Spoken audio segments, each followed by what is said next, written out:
नमस्कार.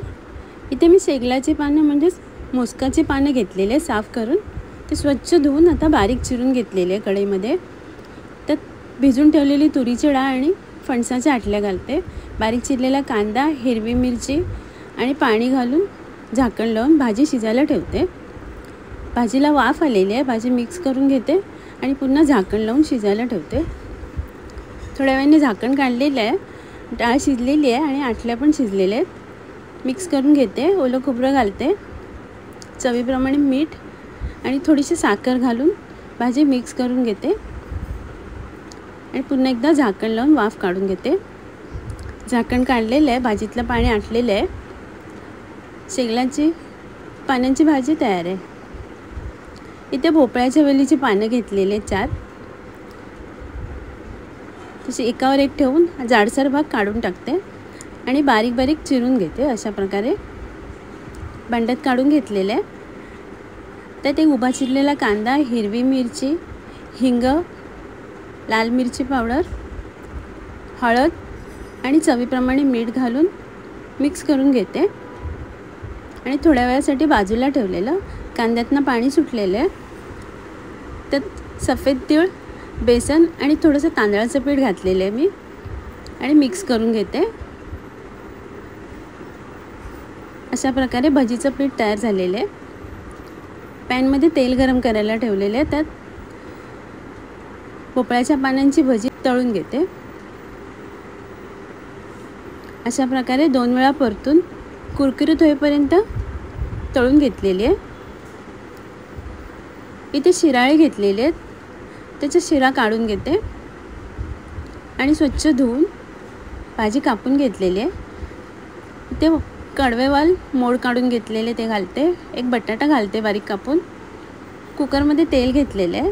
त्यात फोडणीला राई, आलं लसूण घालते, हिंग आणि एक बारीक चिरलेला कांदा घालून कांदा नरम होईपर्यंत परतून घेते.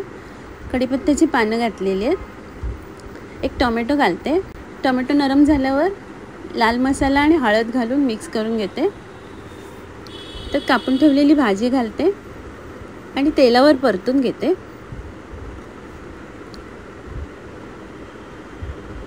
भाजी परतून झालेली आहे. त्यात ओलं खोबरं आणि थोडासा गूळ घालते आणि पुन्हा एकदा मिक्स करून घेते.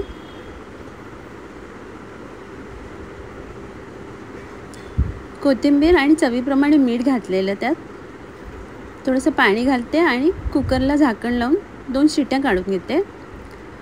कुकर थंड झालेलं आहे. झाकण काढते. भाजी मिक्स करून घेते. वाल शिजलेले आहेत. वरून कोथिंबीर घालते. शिराळ्याची वाल घालून भाजी तयार आहे.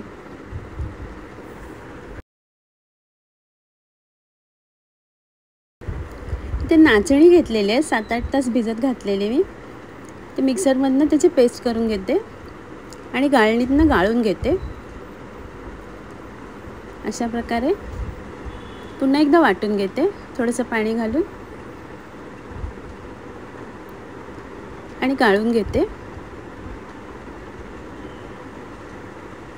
नाचणीचं सत्व काढलेलं आहे.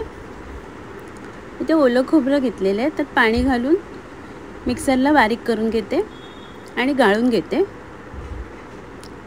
अशा प्रकारे खोबऱ्याचं दूध काढून घेतलेलं आहे. त्यात गूळ घालते चवीप्रमाणे. इथे काळा गूळ घेतलेला आहे. माडाचा गूळ म्हणतात त्याला. तो बारीक करून घेते. रंग काळपट येण्यासाठी घातलेला आहे.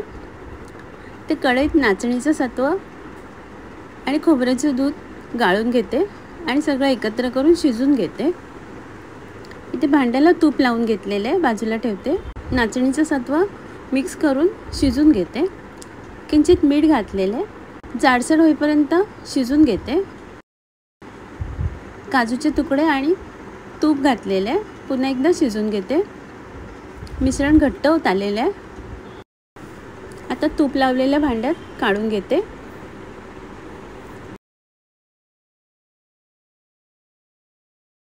दोन 3 तास थंड झाल्यावर त्याच्या वड्या पाडून घेते.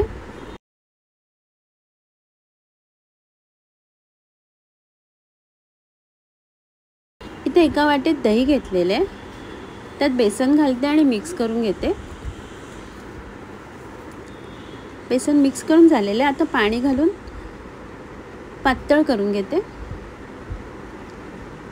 इथे खलबत्त्यामध्ये हिरव्या मिरच्या घेतलेल्या 2 कापून त्या चेचून घेते. आलं आणि लसूण चेचून घेते. थोडीशी कोथिंबीर घालते. जास्त बारीक नाही करायचे. अशा प्रकारे कढईत तेल घेतलेले, त्यात फोडणीला राई आणि जिरं घालते. कढीपत्त्याची पानं आणि हिंग घालते. त्यात चेचून ठेवलेलं आलं, लसूण, हिरवी मिरची, कोथिंबीर घालते आणि तेलावर परतून घेते. हळद घालून मिक्स करून घेते आणि त्यात बेसन घालून मिक्स करून ठेवलेलं दही घालते आणि मिक्स करून घेते. चवीप्रमाणे मीठ घालते आणि दह्याची कढी शिजून घेते.